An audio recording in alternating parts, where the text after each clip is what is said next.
So we're looking at the last page from Exam 3 from the Fall 2018 semester, covering chapters 6 through 9. And page 3 is very similar to page 2. The only real difference is down here at the bottom, where we'll briefly discuss electron pair geometry.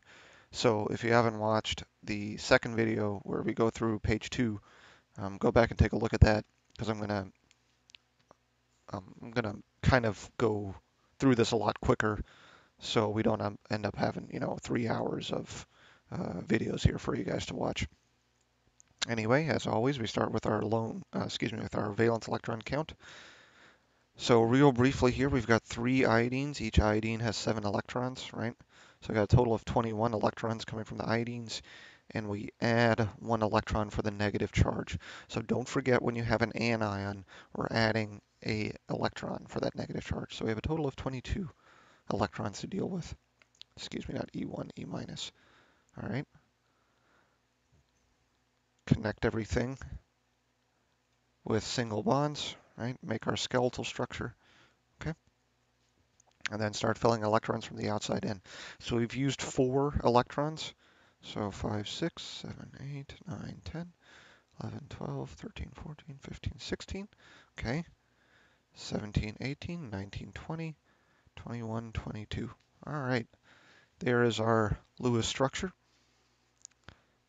If we go through and we check, we find that we have a 0 formal charge, a 0 formal charge, and a -1 formal charge there on the iodine in the middle. So just fine. Now, for what we know, this is not the only acceptable answer here.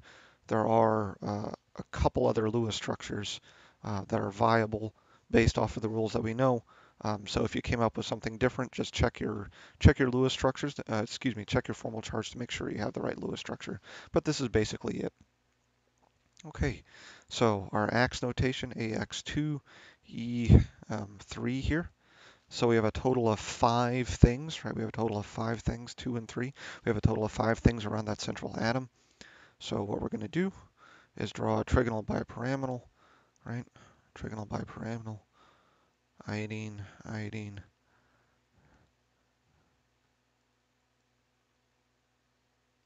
Right? And then we just plop our lone pairs in. Fantastic. All right, there it is. The electron pair geometry. Now remember, the electron pair geometry looks at the total number of things, right? The total number of things. There's 5 total number of things, right, around the electron pair geometry or electron domain geometry, either one. And so this is trigonal bipyramidal.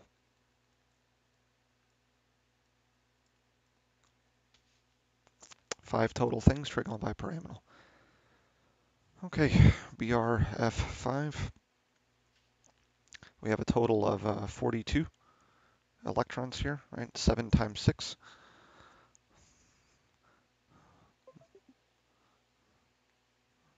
BR, BR, BR, BR, BR, BR. Okay. Plop some fluorines around there. F, F, F, F, F. Okay. Fill in our lone pairs. Here it is.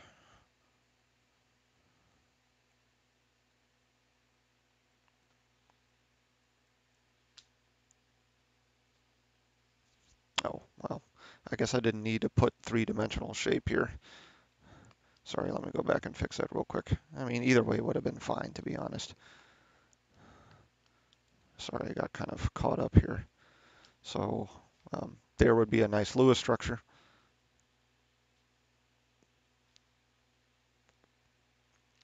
Go through and count your electrons. Count your electrons, count your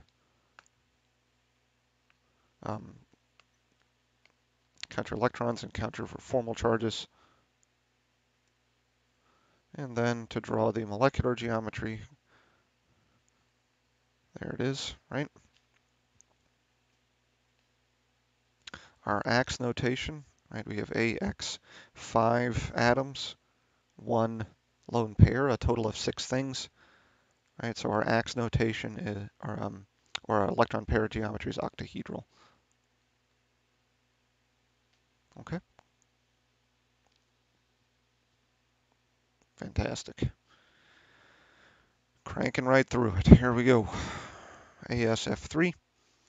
We've got 5 from the arsenic plus 21 from the fluorine, so 26 total electrons. Arsenic in the middle. 3 fluorines around it.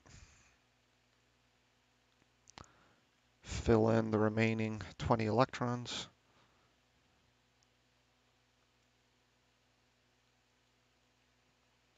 Okay. Identify our ax notation. We have 3 atoms, 1 lone pair. That's tetrahedral, a total of 4 things. So arsenic, and then we set up our tetrahedron with our wedge and our dash, and we fill in our remaining portions here.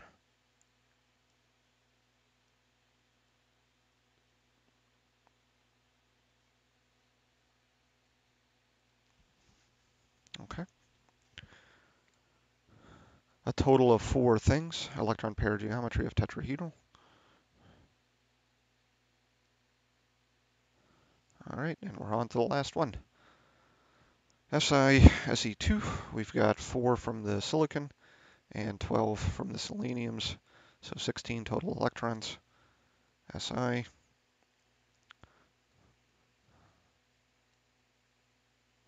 to our SEs. Okay, so we've used 4 electrons, 6, 8, 10, 12, 14, 16, right? We pause, we take a look, we notice that our silicon is deficient of electrons, so we send in a lone pair from each side to make a set of double bonds.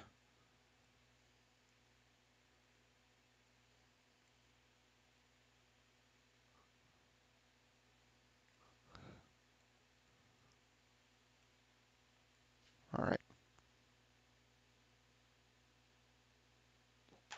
We look at our ax notation. 2 atoms, 0 lone pairs, right? So a total of 2 things around a central atom. The only thing that could be is linear then. So our molecular structure looks just like what we already have drawn. Nice and simple. And our electron pair geometry, nice and simple, also linear. Okay. And there it is. There's the last page of exam 3. Again, there is no trick to drawing Lewis structures, right? There is no secret to it. The only secret is doing it and doing it in a systematic way. That's the only secret, right? If you use shortcuts, be careful because you might miss something important, okay?